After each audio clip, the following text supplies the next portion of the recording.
Frankfurt Germany बिल्डिंगा का शहर। देखो कितनी वड्डी कितनी उच्ची बिल्डिंग, नाल ही बिल्डिंगा एक होर शुरू हो जांदियां ने। देखो कितना खूबसूरत। रात दे शाम के 7 बज रहे हैं। अजकल तकरीबन 7 बजे सूरज गरूब होंदा है। यह भी देखो कितना खूबसूरत।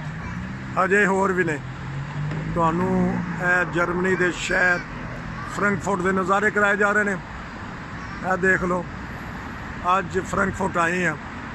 यह देखो एक होर वड्डी बिल्डिंग, वड्डियां बिल्डिंगां दा शहर फ्रैंकफर्ट। खूबसूरत खूबसूरत लोगों का शहर फ्रैंकफर्ट। इस सूबे के अज इंतखाब होए ने जिदे च फ्रैंकफर्ट है हैसन सूबा।